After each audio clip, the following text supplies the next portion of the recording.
South India shopping mall RC Puram BHEL లో ప్రముఖ సినీ తార శ్రీలీల గారిచే డిసెంబర్ 6న గొప్ప ప్రారంభం.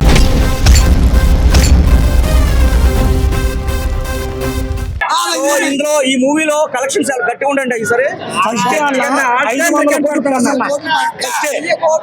మొత్తం వైడ్ చూసుకుంటే లాస్ట్ కి 1500 కోట్లు ప్లస్ ఎక్కడ తగ్గేది లేదు. ఇందులో బన్నీ గారి యాక్టింగ్ ఉంది, అది మామూలు కాదు.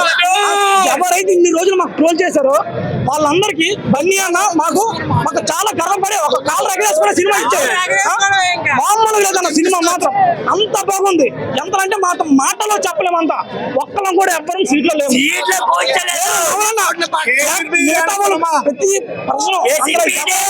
ఎవరైతే యాక్టింగ్ చేశారో ప్రతి ఒక్కరు కూడా యాక్టింగ్ మాత్రం తగ్గలే.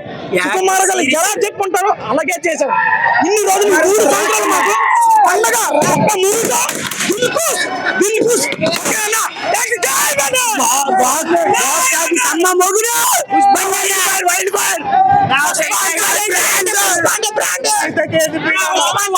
చెప్పండి, మూవీలో మీకు ఏంటి అంతగా నచ్చింది? నా ఇంటర్వల్ బ్లాక్ అయితే మాత్రం అసలు ఎక్స్పెక్ట్ చేయలేదు. అసలు లాస్ట్ ఎండింగ్ మాత్రం అసలు ఎక్స్పెక్ట్ చేయలేదు. సినిమా మాత్రం బొమ్మ బ్లాక్ బాస్టర్, అసలు తిరగలేదన్న. ఈ మధ్య వచ్చిన సినిమాల్లో ఇది ఒక రికార్డ్ కలెక్ట్ చేస్తాను అనమాట. దాదాపు కలికి రీచ్ అవుతుందని చెప్పి మా ఎక్స్పెక్టేషన్, కానీ అంతకంటే బెస్ట్ గా రీచ్ అవ్వచ్చు కూడా చెప్పలేదు. ఇందులో రష్మిక గారి యాక్టింగ్ ఎలా ఉంది? రష్మిక యాక్టింగ్ చెప్పలేదు, అసలు చెప్పాల్సిన అవసరం లేదన్న. అసలు ప్రాణం పెట్టేశారు ఆ పాత్రకు మాత్రం. అసలు హైలైట్ అనమాట. ఆ రష్మిక తప్పించి ఇంకెవరు చేయలేరేమో అనిపించింది ఆ సినిమా చూసినంతసేపు.